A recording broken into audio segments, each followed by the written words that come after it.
กินบ่สปิงครับเป็ด กิน ฮะ กินหากินผมเจ้า เอาไปไว้ เด้อ วาดไปครับเป็ดไปไว้กินก็ทางเติมให้มันแล้วไว แล้วไว้แล้วเอาน้ำเข่าอยู่ประเทศตัวนี้แล้วก่อน บ่เอาดินข่าวปั๊บบ่ ปั๊บบึงนิดหน่อยแล้วเข่าแล้วดินชายกองไว้เป็นกลาง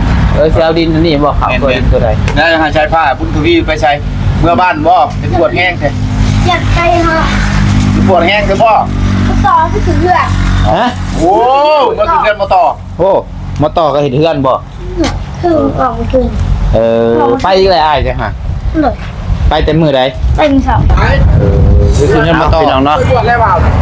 สรุปเพื่อนน้องสายฟ้านี่ยังบ่ทันได้สาบแล้วเด้อพี่น้องเด้อก็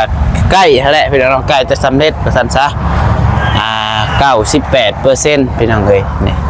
กำลังขึ้นปูนบัดนี้แล้วก็ท่าแต่ปั้นพี่น้องเนาะปั้นแล้วก็คือว่าสำเร็จ100 บาทพี่น้องเอ้ย ผู้แรกเบิ่งช่วงนี้คือสิช่วงเที่ยงๆมื้อแรกผู้จักสิได้เทพื้นพี่น้องเนาะ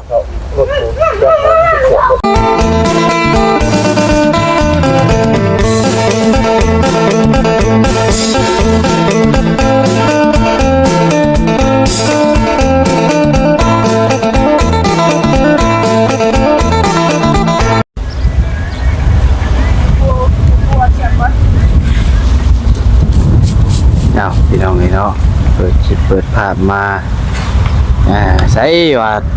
เบิ่งคลิปไผก็คือว่าแล้วแต่ว่านี่ว่าเนาะ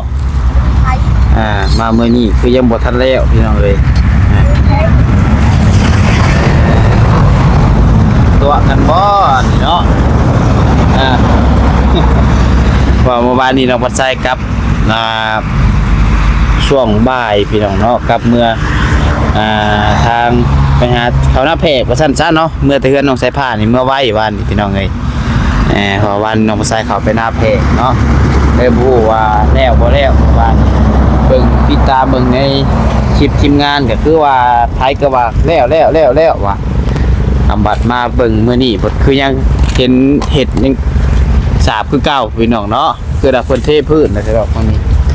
เอาทักทายสบายดีเด้อพี่น้องเด้อทักทายสบายดีกันช่วงเช้าๆมื้อนี้กันเนาะขึ้นมาเฮือนน้องสายฟ้าคือเก่าพี่น้องเอ้ยเนาะจังได๋ก็เตือนใจแน่พี่น้องเนาะเดี๋ยวหน่อยเนาะมาดินเฮือนสายฟ้าคือเก่ามื้อนี้เนาะโอ้ยไปใส่จั่วฮะปล่อยบ่าวใส่ละมอนสายฟ้าไปแล้วพี่น้องเลย ยังไม่พอขาดได้แมว จั่วนี่เกิดขึ้นเน้นพี่น้องเนาะใช้รถเจ้าคือไปขากแท้นี่หยุดรถเจ้าคือขากแท้รถเจ้านี่ปอไปตำยังอันเนี่ย ชนกัน ชนกันกับไผ ตัวอีกคนหนึ่ง โอ้โหเล่งเลยเนาะโหดไอ้ดีจั่วแต่ละองค์พี่น้องเลยจั่วน้อยคือว่าสมณเณรนั่นแหละพี่น้องเนาะพานFC เพิ่นก็งงอยู่เพิ่นว่าน้องบ่ใส่เอิ้นจั่วคือหยังวะ บางคนเพิ่นบ่ฮู้พี่น้องเนาะเอามาเบิ่งทางเฮือนทางซ่านเพิ่นนี่พี่น้องเนาะ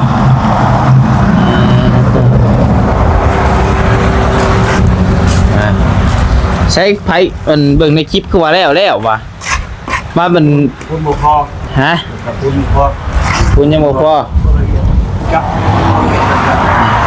เบิ่งในช่องไอลี่ก็ว่าแล้วว่ะเมื่อคืนนี่ ว่าเป็นงานคืนเช้าเอา จงไว้ซ้ำเช้าบ่ แทน เออ แน่นอนปลาก่อนไข่ก้อยพุทต่อเอาขึ้นเปลือกฟองเอง ลากบ่ยอมบ่ โอ้เกาเป็นโมงกัน คืนนี้ฮะโอ้ แล้วคันว่า เฮ็ดอยู่9:00 น 10:00 นพุ่นน่ะ แม่ อ๋อเพิ่น แล้วนะ แต่ก็เหลือในหนึ่งเนาะ เอาไว้ซ้ำเช้าอ่ะ ประมาณสักอีก หน่อย 3%ไปพี่น้องเนาะ 2%เนาะคือว่าได้นี่ประมาณ 98% แล้วพี่น้องเอ้ยสาบแล้วนี่ หนาวอ่ะ เหลือน้อยหนึงพี่น้องเอ้ย เอา ไว้ ก็ ช้ำเศร้าแก ขึ้นว่าโอ้ยขึ้นไปจังหวัดพอสร้างเทพืชหรือพระเจ้าพอมึง กำลังหน้าเมียนเครื่องเศร้าผมเมียนไปแล้วฮะเมียนเครื่องมาแล้ว แต่ค่ะมาทางไหนฮะ เอาก็ หนาวอยู่เจ้าได้สนาวบ่ฮะ เอา กินแล้วข่าวฮะ เขาน่ะกินแล้ว กินกับยังสัน กินเขาจะกินตับ นี่เขาจะจิ้งตับ กินตับ ปิ้งตับ ใช่ มีตับมันจะใช้ เขาลีซื้อมาหายเมื่อคืนนี้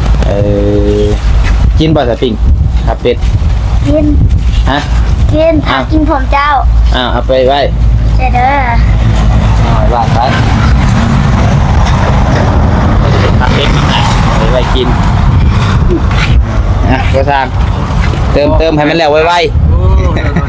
แล้วไว้แล้วเอาน้ำเข่าอยู่ประเทศตัวนี้แล้วก่อน บ่ได้บ่เอาดินข่าวปั๊บบ่ ปั๊บเบิ่งนิดหน่อยให้แล้วเข่าและดินชายกองไว้เป็นกลาง สิเอาดินนี่บ่ข่าวตัวดินตัวใด แล้วหาใช้ผ้าพุ่นทวีไปใช้เมื่อบ้านบ่เป็นปวดแห้งแท้ อยากไปฮะ ปวดแห้งคือบ่ ก็ต่อที่ถึงเลือด ฮะ โอ้มาถึงเดือนมาต่อ โอ้มาต่อก็เห็นเฮือนบ่ คือออกเมื่อคืน ไปอีกแล้วอ้ายจังฮะ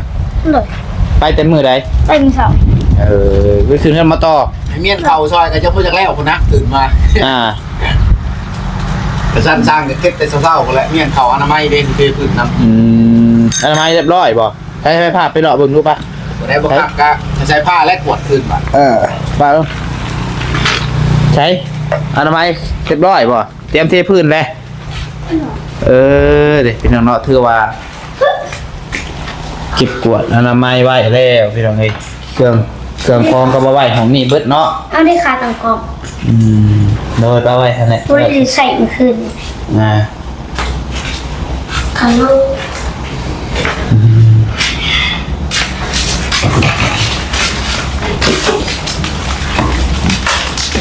ใช้อนามัยนี่ สาว พอสร้างจำบริษัทผลบ่ เขาลูกคือ แต่นอนยังบ่ตื่นซะนี่ตื่นมาก็เห็นบ่สร้างให้แล้วเรียบร้อยเข่าเพิ่นเอาหายเบิดแล้วเข่า เขา เข่าตัวแม่เวียดเจ้าให้ เด็ก ยังเหลืออยู่บ่ ผู้ชายยังไม่ทันกินตัวนี้ กินของแม่เวียดเจ้าให้ก็ เด็ก ยังหลายเติบเนาะกินได้เป็นอีกเป็นผิดเพิ่นพี่น้องเอ้ยอันเราชอบไอ้น้องกินนี่ยันได้เป็นเดือนให้เราอยู่ชอบไอ้น้อง เขาอ่านอันนี้ เขาอ่อนบ่ ตัวนี้ คือว่าเมียนอนามัยเรียบร้อยเนาะเตรียมเทพี่น้องเอ้ยมื้อนี้ก็คือน่าจะได้เทมั้งพี่น้องเนาะเพราะมื้ออื่นนี่คือสิได้ออกคนอะไรเทมื้อนี้นี่เบิ่งตัวจริงพี่น้องเอ้ยเพื่อปรับดอกปรับดิน หอนเด้ เดี๋ยวเวลาจังสิพากันปรับพี่น้องเนาะ เดี๋ยวเบิ้งตู้ ฮะตู้แต่งบ่เมื่อเราโทรอ้ายจะมาเด้อเป็นจุดเดือนแล้วว่ามาซอยกันปรับดินเด้อสิซอยกันปรับพื้นเทพื้นได้ น้ำเขาไม่ช่วยพอเลย ตักน้ำตักในสูบน้ำสูบในนี่แหละพี่น้องเอ้ย ให้แม่ของมันเย็น เย็น ไม่ บ่ รอบแห้งมันปล่อยต่อได้ขึ้น เย็นเป็นหนาวว้าลมเลย ว่าลูกอีกบ่อยให้แน่แบบนี้ มาตัวนี้ตำรวจมาให้ยากนะ อัดมือผดสิลมก็ลมโพดลมโพง้อรถคัน แล้วจะเป็นที่เบาปล่อยเบาขึ้นสูงแล้วเหมือนนี้ คันลมอยู่ขี้ง้อรถพี่น้องเอ้ยเนาะขี้ง้อบาดขับรถเมื่อเว้นยังดอกขึ้นมาฮอดแล้วบัดนี้ขี้ง้อบาดตอนเมื่อ ไอ้พี่ก็มา ฮะใช้ปูนเล็กๆสอบปูนน่ะ 1 2 3 4 5 6แล้ว เหลือ6สอบ ไอ้เพื่อนก็ เทปูนกับบ่ปูนนี่เลยบอกภาษา เป็นปุ่มเลย ไอ้เพื่อนได้ต่อช่อง พ่ออยู่ว่าเทปูนนี่ พ่อ พ่อเป็นยังไงก็ยิ่งแบบ ช่องก็ไอ้เพื่อน ว้าใช่ครับ ก็ใช้มันนานเลย เฮ้ยชายตอนนั้นแล้วเจ้าตักเอาเขามาโหยจำนี่ ก็เล่าเพราะว่าพวกมันใช่มันชิปพวกมันใช่ดีมาก ใช่เขาบอกว่าอื่นเลยคอย ในห้องลูกชาย ขณะก็อยู่ปูนเขามาคอยเลยก็ เรือมันพอบุกดู จากคันบอกหอนใช่นี่ก็เหมือนแต่ได้มาเอง เป็นยังกันเจ้าผมเมื่อย อ่า ที่แล้วเรื่องแง่ง่ายครับจะเข้าสูบน้ำเป็นช่องพุ้ย อ่าเทห้องในก่อนเนาะประมาณจักสอบพี่น้อง2ผู้ประจักษ์3ผู้ประจักษ์ห้องละ2-3 สอบ ว่านี่เรื่องของพี่ตัวที่ตัวความสัตย์ น้ำมันนี่ลมมาดีแล้วพี่น้องเด้อลมแห้ง จะปล่อยสาม ลมบูบูพี่น้องเอ้ย คอยว้าวนะคอยกันคอยว้าวอ่ะ เอามาดีกว่า ไอ้ เอาพี่น้องเนาะ ไปบวชแล้วว้าว สรุปเพื่อนน้องสายฟ้านี่ยังบ่ทันได้สาบแล้วเด้อพี่น้องเด้อก็ใกล้แหละพี่น้องใกล้จะสำเร็จประสันซะ98%พี่น้องเอ้ยนี่กำลังขึ้นปูนบัดนี้แล้วก็ทาแต่ปั้นพี่น้องเนาะปั้นแล้วก็คือว่าสำเร็จ100 บาทพี่น้องเอ้ย ผู้แรกเบิ่งช่วงนี้คือสิช่วงเที่ยงๆมื้อแรกผู้จักสิได้เทพื้นพี่น้องเนาะ กดเข้ามาจอดครับ ทุกบอกคือเบรกก็เบรก ยาสกายของข่อยด้วย ช่วงแรงๆพี่น้องเอ้ย อ๋อมันแข็งแล้วเป็นมะเร็งเขาแบ่งขอขึ้นเลย ลงมาดีนี่ คอยเนี่ยเขาขยับใหม่ว่ะแค่นี้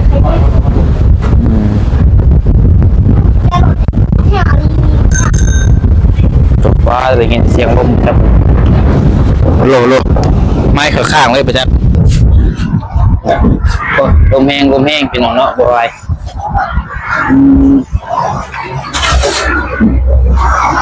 มาลีลมก่อนสุกแม่ใส่ผ้าสุกแม่นี่ปั๊บเลยบ่อนะ ปั๊บไปเลยแล้วนะเทเลยแล้วปุ่นเลย ต่อไป ทรายนี่คือสิพ่อยุทรายนี่เนาะ ไม่ใช่ หินนี่ได้พี่น้องเอ้ยหินนี่น่าจะบ่พ่อหรอกหินนี่ว่าใส่ร้ายเติบได้หินนี่กันเนาะ ห้องตั้งห้องเดี๋ยวให้ได้ข้อมูลก่อน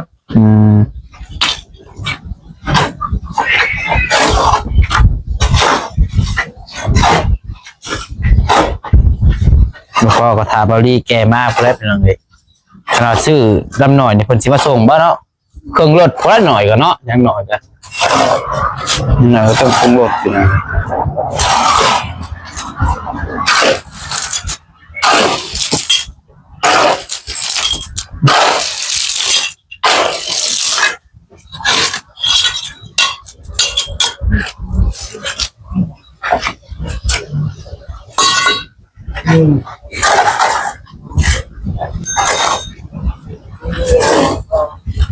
ชอบ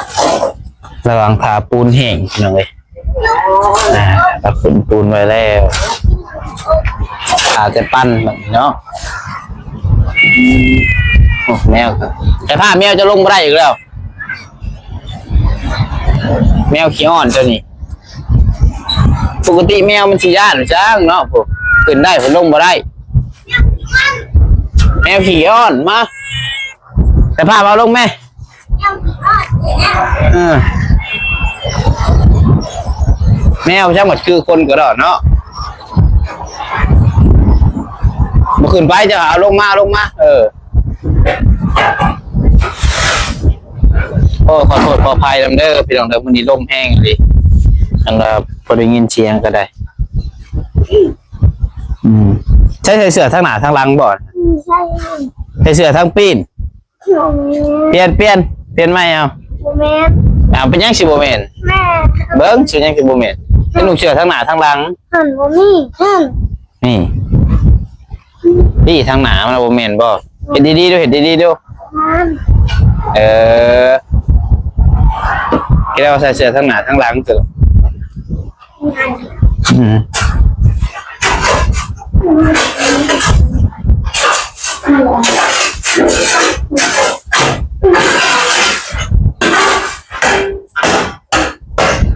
ดูไป ฮะ ดูไปได้ก่อน อยู่ลองมา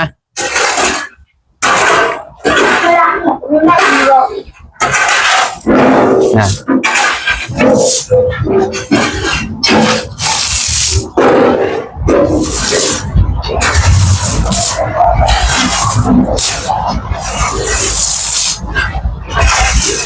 ลมดีนะ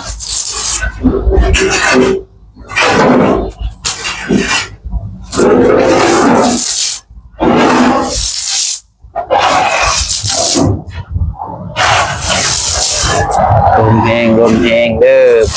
มาไว้เด้อ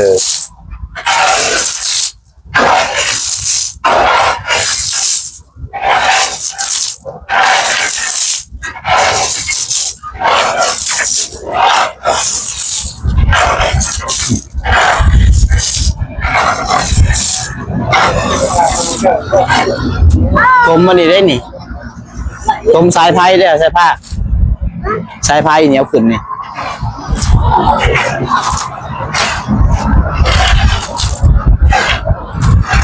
ต้มสายไพ่มาแล้วหมดซับขาดเด้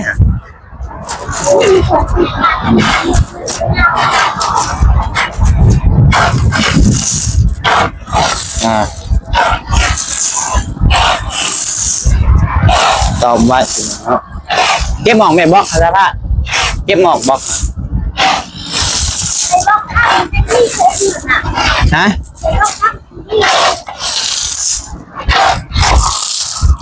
เก็บหมอกบ่โลดเก็บก่อนหน่อยก่อนยังนี่เก็บออกมาไว้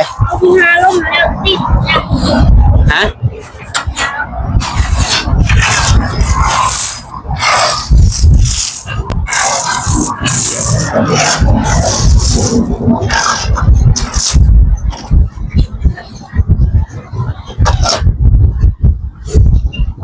นี่เนาะย่างลมหรือทีห้อยหัวนี่ดินี่ไม่ใช่เนี่ยเดี๋ยวมันแตกครับว่าผมจะคือเป็นซีนจะย่อมันบัตรกี้ผมงอกแล้วมอนี่งอกจะยังไงเบิ้ง5-9 ปีมีผมงอกไอ้มอนี่โอ้ยเท่าเลยละว่านี่เท่าแล้วไม่ได้แม่9 ปีตัวนี่ฮะมันกระดันสื่อตี้อันนี้เนาะมันเท่าแล้วนี่ว่าแม่เด็กน้อยจะว่า50เลยปะจักฮะแล้วยังจะไม่ผมจะงอกบุบงอกหมอมันสีขาวจะย่อมที่ยังตะกี้นั่นอันนี้มันสีขาวนี่ไม่ใช่นี่ยังผมบริงอกสับไอ้น้อยกว่าเจ้าได้นี่แมนมาดิต้องเอิ้นใช้ฟ้าเด้อใช้ฟ้าเด้อเอ้าขอสิอ้อนเจ้าได้บัดนี้เด้อขอสิอ้อนเจ้าได้บัดนี้ไอ้พ่อน่าจะป้าอยากกินขนมใช่ป่ะอยากกินขนมไม่ใช่ป่ะเถ่าไว้ที่จะเนาะยังโมเมนเป็นยังสิโมเมนถามเบิ้งเย็บซีนี่คนผมงอกคนเท้าเหรอคนผมงอกนี่จังหวะนี่เวลาจะไปเบิ้งเรื่องในคลิปนี่ยังสิบ่มี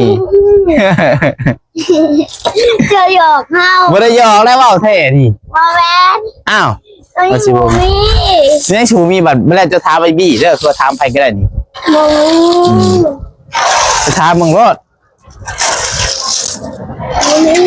เขาเอิ้นยังซะเหยียบไม่เอาได้มึง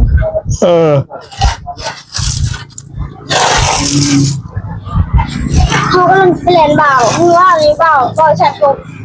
ตัวส่วนว่าตัวเห็นน้องชั่วพี่น้องน่าถือว่าผลศาสตร์นี่ก็ใกล้จะสำเร็จหมดแล้วเนาะพี่เนาะทางนี้ก็ถือว่าโอเคแล้วพี่น้องเนาะเอาไว้โดย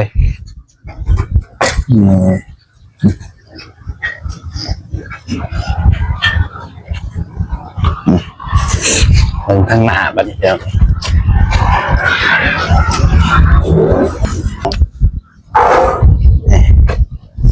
ด้านหน้าเนาะ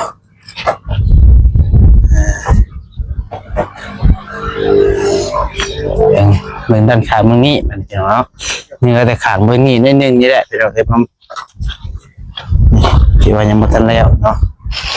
กายดันก็แล้วเบ่แล้วพี่น้องเอ้ย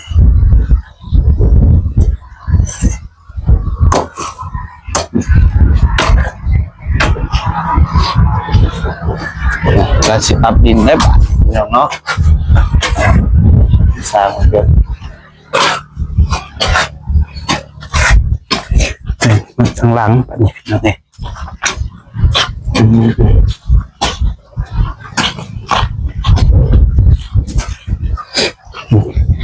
ทางหลังนี่ก็ถือว่า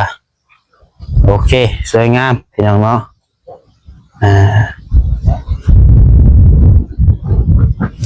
เอามื้อนี้ก็น่าจะได้เทพื้นพี่น้องเนาะติดตามเบิ่งชมไปนำกันเรื่อยๆพี่น้องสำหรับเพื่อนน้องสายฟ้าเนาะ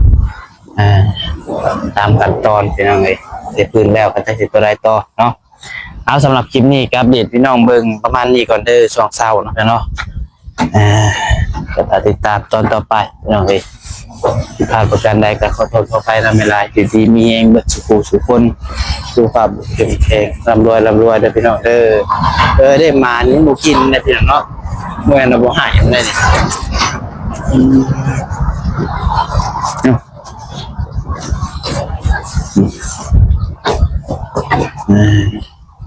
เอาโอเคพี่น้องพบกันคลิปใหม่พอแหละเนาะสำหรับคลิปนี้ไปก่อนแล้วสมหวังร่ำรวยเฮงๆรวยๆตลอดปีตลอดไปน้องเอ้ย